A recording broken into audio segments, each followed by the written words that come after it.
మన ప్రభువైన యేసుక్రీస్తు నామం పేరట మీ అందరికీ వందనాలు తెలియజేస్తూ ఈ ఉదయకాల సమయంలో దేవుడు తన ఐశ్వర్యం చొప్పున క్రీస్తు యేసునందు మహిమలో మీ ప్రతి అవసరాలు తీర్చి మిమ్మల్ని అందరినీ బహుగా దీవించునుగాక. ఆమెన్. విశేషమైన తన కృపచేత దేవుడు నింపి మిమ్మల్ని అందరినీ నడిపించునుగాక. ఆమెన్. కృపయు కనికరమును సమాధానమును మీకును మీ కుటుంబాలకు దేవుడు విస్తరింపచేయునుగాక. ఆమెన్. దేవుని బిడ్డలారా, ఈ యొక్క చదవబడిన భాగంలో నుంచి కొన్ని మాటలను మనం జ్ఞాపకం చేసుకుందాం.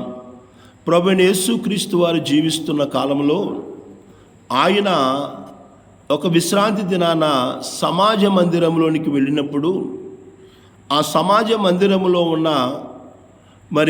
ఆయన బోధ చేస్తున్నప్పుడు అక్కడ ఒక బలహీన 18 సంవత్సరాల నుంచి బలహీనపరచు దయ్యపు శక్తిని కలిగి దయ్యము చేత పట్టబడి బలహీనపరచబడుతూ నడుము వంగిపోయిన స్త్రీ అక్కడ ఉంది. 18 సంవత్సరాల నుంచి ఆమె బలహీనతలో బాధపడుచు ఉన్న ఒక స్త్రీని యేసు ప్రభు వారు విశ్రాంతి దినాన చూచి ఆమెను స్వస్థపరిచాడు. దేవుని బిడ్డలారా, యేసు ప్రభు వారు చేసిన ఈ కార్యము ద్వారా యేసు ప్రభువులో కరుణ, విమోచన శక్తి మరియు మనుషుల మీద ఆయనకి ఎంతో ప్రేమ ఉన్నదనే స్పష్టంగా ఆయన తెలియజేశాడు. ప్రభువైన యేసుక్రీస్తు వారికి ఈ లోకములో ఉన్న మనుషుల మీద కరుణ, విమోచన, ఆయనకి విమోచన శక్తి ఉందని, ఆయనకి ప్రజలందరి మీద ప్రేమ ఉన్నదని స్పష్టం చేస్తూ నా పరిస్థితులు ఈ యొక్క భాగంలో మనకు కనబడుతూ ఉన్నాయి. దేవుని బిడ్డలారా, గమనించండి. ప్రభువైన యేసుక్రీస్తు ఈ యొక్క భాగం నుంచి కొన్ని మాటలు మనం జ్ఞాపకం చేసుకున్నట్లయితే, ప్రభువైన యేసుక్రీస్తు వారు ఆయన జీవిస్తున్న కాలంలో విశ్రాంతి దినాన సమాజ మందిరంలోకి వెళ్ళాడు. ఆయన ఆలయానికి వెళ్ళాడు. ప్రభువుకి ఆలయానికి వెళ్ళే అలవాటు ఉంది. ఈనాడు మనకి ఏ అలవాటు ఉంది ఒకసారి పరిశీలన చేసుకోవాలి. యేసయ్య మందిరానికి వెళ్ళే అలవాటు యేసు ప్రభు వారికి ఉంది. మనం పూజించి ఆరాధన చేసి మనల్ని విడిపించిన దేవాది దేవునికి ఆయనకు మందిరానికి వెళ్ళే అలవాటు ఉంది. ఈరోజు మనం ఎన్నో అలవాట్లు కలిగి ఉంటున్నాము. ఆ అలవాటు మంచిదా చెడ్డదా ఒకసారి మనం పరిశీలన చేసుకోవాలి, పరీక్షించుకోవాలి. దేవుని ప్రజలారా, యేసు ప్రభు వారు ఆలయానికి వెళ్ళి బోధ చేస్తున్నప్పుడు ఆ యొక్క సమాజ మందిరములో 18 సంవత్సరముల నుంచి బలహీనపరచు దయ్యపు శక్తి చేత బాధపడుచు నడుము వంగిపోయిన ఒక స్త్రీని ఆయన చూశాడు. యేసు ప్రభు వారు బాధపడుతున్న వారిని గమనిస్తాడు అనే విషయాన్ని మనం గుర్తుంచుకోవాలి. ఈ ఉదయకాల సమయంలో దేవుని బిడ్డలారా, కొన్ని సందర్భాల్లో మనం బాధపడుతున్నప్పుడు మన ఇంటోళ్ళు మనల్ని చూడరు, మన ఇంట్లో మన బంధువులు మనల్ని గమనించరు, మనకు ఆత్మీయులు మనల్ని పట్టించుకోరు, వాటిని తెలుసుకోలేరు. కానీ నా యేసయ్యకే నువ్వు ఏ బాధలో ఉన్నావో ఆయన చూసే దేవుడు, గమనించే దేవుడు ఆయన. నువ్వు ఏ బాధలో ఉన్నావో, నువ్వు ఏ విషయంలో బాధపడుతున్నావో, ఎలాంటి బాధల గుండా నువ్వు వెళ్ళిపోతున్నావో నా ప్రభువుకు తెలుసు, యేసయ్యకు తెలుసు. అవన్నీ కూడా యేసు బాధపడుచున్న వారిని గమనిస్తాడాయన. నువ్వు ఏ బాధలో ఉన్నావో, కొన్నిసార్లు భర్తకు తెలియదు మనం ఏ బాధలో ఉన్నామో, భార్యకు తెలియదు మనం ఏ బాధలో ఉన్నామో, పిల్లలకు తెలియదు ఏ బాధలో ఉన్నామో, తల్లిదండ్రులకు తెలియదు పిల్లలు ఏ బాధలో ఉన్నారో, స్నేహితులకు తెలియదు, బంధువులకు తెలియదు, ఇరుగు పొరుగు వాళ్ళకు తెలియదు. కానీ యేసయ్యకు నీ బాధ ఏంటో తెలుసు ఆయనకే. ఆయన గమనిస్తాడు. ఆయన చూడనివాడు కాదు, ఆయన కళ్ళుండి చూడనివాడు కాదు, నోరుండి మాట్లాడనేవాడు కాదు, చెవులుండి వినలేని వాడు కాదు. ఆయన చూసే దేవుడు. ఆ సమాజ మందిరములో 18 సంవత్సరాల నుంచి బాధపడుతున్న, నడుము వంగిపోయి బలహీనపరుచు ఆత్మచే పట్టబడి దయ్యపు శక్తి చేత బలహీనపడుతూ వేదన పడుతున్న ఆ స్త్రీని గమనించాడు దేవుడు. ఈ ఉదయకాల సమయంలో నీ బాధ ఏంటో నా యేసయ్యకు తెలుసు.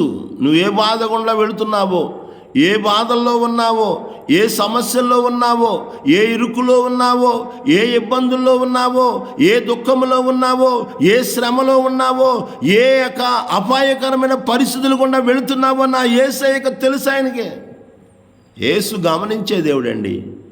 ఆమెను చూచి అని రాయబడింది. చూస్తూ ఉన్నాడు, గమనిస్తూ ఉన్నాడు. అంతమంది ఆ సమాజ మందిరంలో ఉండగా యేసయ్య ఆమెను గమనించాడు, ఆమె బాధను చూశాడు. ఆమె స్వయంగా యేసు దగ్గరికి అడగకపోయినా కానీ యేసు ఆమెను చూచి పిలిచాడండి. కొన్ని సందర్భాల్లో దేవుని బిడ్డలారా, మనకున్న బాధలు ఎవరికి చెప్పుకోలేము, ఎవరి దగ్గరికి వెళ్ళి మనం వాటిని చెప్పము. కానీ దేవుని బిడ్డలారా, యేసయ్య నీ బాధ చూస్తున్నాడు. ఆ మందిరములో, ఆ సంఘములో, ఆ స్థలములో ఉన్న ఆమె బాధను చూసి స్వయంగా ఆయనే పిలుస్తూ ఉన్నాడు. గమనించగలుగుతున్నావా? ఈ ఉదయకాల సమయంలో యేసయ్య నిన్ను పిలుస్తాడండి. నీ బాధ నుంచి విడుదల కలుగచేయడానికే, నిన్ను విడిపించడానికే, నిన్ను విమోచించడానికే ప్రభువైన యేసుక్రీస్తు వారు ఈ లోకానికి ఎందుకు వచ్చాడంటే, ఎవరైతే బాధలో ఉన్నారో, ఇబ్బందుల్లో ఉన్నారో, దుఃఖంలో ఉన్నారో, బంధించబడి ఉన్నారో అటువంటి వారిని విడిపించుట కొరకే యేసు ప్రభు వారు ఈ లోకానికి వచ్చాడు. ఆయన గమనించగలుగుతున్నావా? ఈ ఉదయకాల సమయంలో వాక్యం ఇచ్చిన నా ప్రియమైన దేవుని బిడ్డలారా, ఏ బాధలు గుండా వెళుతున్నావో నాకు తెలియదు, ఏ ఇబ్బందులు గుండా వెళుతున్నావో నాకు తెలియదు, ఏ శ్రమల గుండా వెళుతున్నావో నాకు తెలియదు, ఎలాంటి బంధకాల్లో బంధించబడి ఉన్నావో నాకు తెలియదు. యేసయ్య దగ్గరికి వస్తే ఆ బంధకాల నుంచి నిన్ను విడిపించే దేవుడిగా ఆయన ఉన్నాడు. చూడండి దేవుని బిడ్డలారా, యేసు ప్రభు వారికి స్వస్థపరిచే అధికారం ఉంది. గమనించండి ఉదయకాలం. రెండోదిగా గమనించినట్లయితే, మొదటిగా యేసు బాధపడుతున్న వారిని గమనిస్తాడు. రెండోదిగా యేసుకు స్వస్థపరిచే అధికారం ఉంది. నేను ఆరాధించే దేవుడికి ఈరోజు చాలామందికి అది తెలియట్లేదండి, అది గ్రహించలేకపోతున్నారు. ఎంతో డబ్బులు, ఎంతో సమయాన్ని ఎక్కడెక్కడో హెచ్చిస్తూ వారి జీవితాల్లో ఉన్న వ్యాధుల నుంచి విడుదల పొందుకోవడానికి ప్రయాసపడుతూ, వేదన పడుతూ, కలవరపడుతూ ఉన్నారు. యేసయ్య ఆయన స్వస్థపరిచే దేవుడు. ఆయనకు స్వస్థపరిచే అధికారం ఉంది. ఆయన స్వస్థపరచగలిగిన శక్తిమంతుడు ఆయన. ఎలాంటి వ్యాధుల నుంచైనా, ఎలాంటి సమస్యల నుంచైనా, ఎలాంటి ఇబ్బందుల నుంచైనా ఆయన నిన్ను విడిపించగల దేవుడు ఆయన. చూడండి దేవుని బిడ్డలారా, యేసు తన చేతులు ఆమెపై ఉంచగానే ఆమె వెంటనే నిటారుగా నిలబడి దేవుని మహిమపరిచిందండి. యేసు ప్రభు వారు ఆమె మీద తన చేతులు ఉంచగానే ఆమె నిటారుగా లేచి నిలవబడిందండి. యేసు ప్రభు వారిలో శక్తి ఉంది, యేసు ప్రభులో బలం ఉంది. యేసు నామము బలమైన శక్తి కలిగినది. యేసయ్య పేరు, యేసయ్య మాట చెబితే ఆయన ఆ పేరులోనే స్వస్థత ఉందనే విషయాన్ని గుర్తుంచుకోవాలి. ఈరోజు ఉదయకాల సమయంలో దేవుని బిడ్డలారా, యేసు ప్రభు వారికి ఆయనకు స్వస్థపరిచే అధికారం ఉంది, శక్తి ఉందండి ఆయనకి. ఎప్పుడైతే ఆమెను పిలిచాడో, ఆమె పిలిచిన వెంటనే యేసు ప్రభు మాటకు లోబడింది. ఆమె పిలిచిన వెంటనే యేసయ్య దగ్గరికి వచ్చింది. యేసయ్య చెప్పింది చేసింది ఆమె. ఈ ఉదయకాల సమయంలో యేసు ప్రభు వారు పిలుస్తూ ఉన్నాడు. ప్రయాసపడి భారం మోసుకునుచున్న సమస్త జనులారా నా యొద్దకు రండి, నేను మీకు విశ్రాంతి కలుగజేస్తానని యేసయ్య పిలుస్తూ ఉన్నాడు. యేసయ్య పిలుపును ఈనాడు చాలామంది నిర్లక్ష్యపరుస్తున్నారు. యేసయ్య పిలుపును పట్టించుకోవట్లేదు. యేసయ్య పిలుపుని త్రోసివేస్తూ ఉన్నారు. మాకు అవసరం లేదులే అనుకొని త్రోసివేసి, నిరాకరించి నెట్టివేసే వ్యక్తులుగా అనేకులు ఉంటున్నారు. నా యేసు మాటలు విని నువ్వు ఏ స్థితిలో ఉన్నా, ఎలాంటి పరిస్థితులు గుండా వెళుతున్నా, ఎలాంటి బంధకాల్లో ఉన్నా ఆయన దగ్గరికి నువ్వు వచ్చినట్లయితే ఆయన నిన్ను స్వస్థపరుస్తాడు. ఆయన నిన్ను స్వస్థపరిచాడు. దేవుని బిడ్డలారా, ఈరోజు హాస్పిటల్ కానీ ఎక్కడికి వెళ్ళి డబ్బులు చెల్లించి ఎంతో సమయాన్ని వెచ్చించి ఎదురు చూసి అనేకులకి విడుదల లేక ఎంతో బాధలో ఉంటున్నారు. నా యేసయ్య వద్దకు నువ్వు వచ్చినట్లయితే ఆయన నిన్ను విడిపిస్తాడు, ఆయన నిన్ను బాగు చేస్తాడు. ఆయన నీ జీవితంలో గొప్ప మేలుతో నింపుతాడండి. ఎందుకంటే యేసు ప్రభు వారు కరుణగల ప్రభువు. ఉదయకాల సమయంలో గమనించండి. మూడోదిగా మనం గమనించినట్లయితే యేసయ్య కరుణగల ప్రభు. ఆయన కరుణ చూపించేవాడు. 18 సంవత్సరముల నుండి బాధపడుతున్న ఆ స్త్రీని చూసి ఒక క్షణములోనే ఆయన ఆ యొక్క బాధను తొలగించాడండి. ఆయన ఒక క్షణములోనే తొలగించాడు. మన బాధలు కూడా ఆయన తెలుసుకొని కనికరం చూపుతాడనే విషయాన్ని మనం గుర్తుంచుకోవాలి. మన బాధలు కూడా, నువ్వెవరైనా, నీ కులం వేరు కావచ్చు, నీ మతం, నీ జాతి, నీ భాష, నీ రంగు వేరు కావచ్చు, నువ్వెవరైనా కానీ యేసు ప్రభు దగ్గరికి వస్తే ఆయన నీ మీద కనికరపడే దేవుడు, కరుణ చూపించే దేవుడు. యేసయ్య అంటున్నాడు, నా యొద్దకు వచ్చు వారిని నేను ఎంత మాత్రమును త్రోసివేసే వాడను కాను. ఈరోజు కొంతమంది అధికారుల దగ్గర, నాయకుల దగ్గరికి వెళుతున్నప్పుడు మనల్ని గమనిస్తూ ఉన్నారు, నువ్వెవరవని. కానీ నా యేసయ్య అలా అనేవాడు కాదు. నువ్వెవరవైనా కానీ, నువ్వు ఏ స్థితిలో ఉన్నా కానీ, ఏ పరిస్థితులు కూడా పెడుతున్నా కానీ, నా దేవుడు నిన్ను అంగీకరించేవాడు, నా దేవుడు నిన్ను చేర్చుకునేవాడు, నా దేవుడు నీ జీవితంలో గొప్ప మేలుతో నింపే దేవుడు ఆయన అనే విషయాన్ని మనము గమనించవలసిన వారమే ఉన్నాము. దేవుని బిడ్డలారా, తండ్రి తన కుమారుని ఎళ్ళ జాలిపడినట్లు యేసయ్య తన బిడ్డల ఎళ్ళ జాలిపడే దేవుడిగా ఆయన ఉన్నట్లు మనం చూస్తూ ఉన్నాం. చూడండి, 4వదిగా గమనించినట్లయితే యేసు మన బంధనాల నుండి విడుదల చేస్తాడు. నువ్వే బంధకాల్లో ఉన్నా కానీ, నువ్వు ఏ బంధకాలంతో బంధించబడి ఉన్నా కానీ, ఆ బంధకాల నుంచి యేసయ్య నిన్ను విడిపించేవాడిగా ఉన్నాడు. ఈ ఉదయకాల సమయంలో వాక్యం వినిచిన నా ప్రియమైన దేవుని బిడ్డలారా, వ్యసనం అనే బంధకములో ఉన్నావా? పాపం అనే బంధకములో ఉన్నావా? వ్యాధి అనే బంధకములో ఉన్నావా? అప్పులనే బంధకములో ఉన్నావా? ఎలాంటి బంధకాల్లో చెరలో ఉన్నావో నాకు తెలియదు, కానీ అపవాది నిన్ను ఏ పరిస్థితుల్లో బంధించి వేసిందో నాకు తెలియదు, కానీ నా యేసయ్యకి అన్నీ తెలుసు. ఆయన దగ్గరికి వస్తే ఆయన నిన్ను బంధకాల నుంచి విడిపించే దేవుడు. 18 సంవత్సరాల నుంచి ఆ మందిరంలోనే ఉన్నా కానీ ఎవరు ఆమెను విడిపించలేకపోయారు. యేసు ప్రభు మాత్రమే ఆమె బాధను చూసి ఆమెను ఆ బాధలో నుంచి విడిపించిన వ్యక్తిగా ఉన్నాడు. ఈరోజు నా ప్రియమైన దేవుని బిడ్డలారా, నా యేసయ్య బంధకాల నుంచి విడిపించే దేవుడు ఆయన. నీ జీవితంలో ఎలాంటి బంధకాలున్నా, అసాధ్యమైన అనిపించినా కానీ, సేనాదేయములు పట్టిన వాడి గురించి బైబిల్ రాయబడతా ఉంది. ఆ దేశంలో ఎవరు కూడా వారిని బాగు చేయలేకపోయారు, ఎవడు కూడా వాడిని సాధు చేయలేకపోయారు, ఎవడు కూడా వాడిని ఆ యొక్క సేనా దయ్యముల నుంచి విడిపించలేకపోయారు.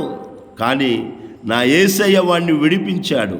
ఈరోజు నీవు ఏ స్థితిలో ఉన్నా విడిపించుట కొరకే, మన జీవితంలో విడుదల దయచేసి స్వతంత్రమును అనుగ్రహించుట కొరకే యేసు ప్రభు వారు ఈ లోకానికి వచ్చాడాయన.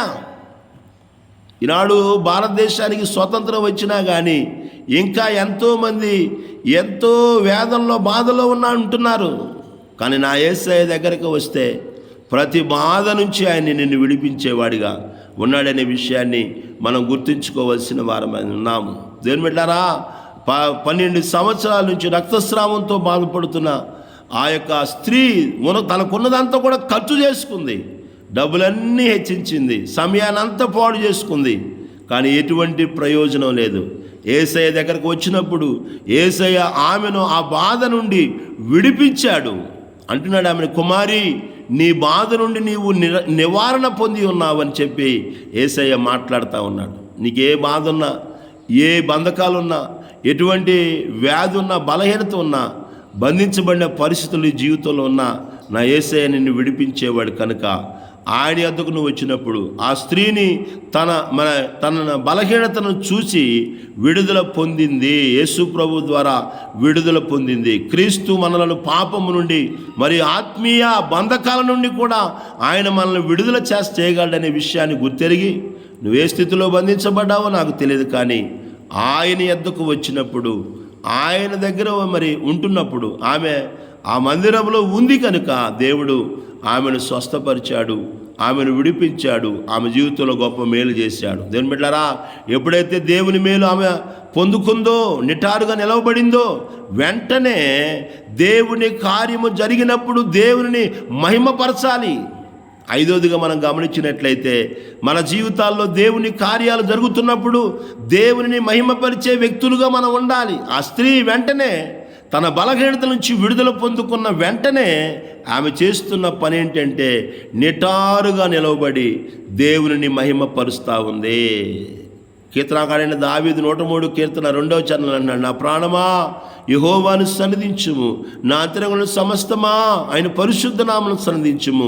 నా ప్రాణమా యెహోవాను సన్నిధించుము, ఆయన చేసిన ఉపకారములలో దేనిని మరువకము. ఈనాడు ప్రజలు దేవుడు చేసిన ఉపకారాలను మర్చిపోయే వ్యక్తులుగా ఉంటున్నారు. దేవుడు చేసిన మేలులు, దేవుని బిడ్డలు కూడా, ఈ నేటి కాలంలో ఉన్న దేవుని బిడ్డలు కూడా ఎన్నో మేలులు దేవుడి చేత పొందుకున్నా కానీ, దేవుడు చేస్తున్నా కానీ వాటిని గుర్తెరగలేక, వాటిని గమనించలేక దేవుణ్ణి మహిమపరచలేని స్థితిలో ఉంటున్నారు. కృతజ్ఞత లేని వ్యక్తులుగా ఉంటున్నారు. నా ప్రియమైన దేవుని బిడ్డలారా, దేవుడు నీ జీవితంలో చేసిన మేలును మరిచిపోకుండా, ఆ స్త్రీ తన జీవితంలో 18 సంవత్సరాల నుంచి ఉన్న బాధను దేవుడు విడిపించిన తర్వాత, విడుదల దయచేసిన తర్వాత దేవునిని మహిమపరుస్తూ అక్కడి నుంచి వెళ్ళినట్లు మనం చూస్తూ ఉన్నాం. కనుక దేవుని బిడ్డలారా, దేవుని కార్యాలు మన జీవితాల్లో జరుగుతున్నప్పుడు మేలును గుర్తించి ఆయనకు కృతజ్ఞతాస్తుతులు చెల్లించి ఆయనను మహిమపరిచే వ్యక్తులుగా ఉండాలి. అలా ఉండే కృపను, ధన్యతను ప్రభు ప్రతి బిడ్డకు దయచేయను గాక. దేవుడి కొద్ది మాటలు మనందరి వినికిల్లో దీవించి ఆశీర్వదించునుగాక. ఆమేన్.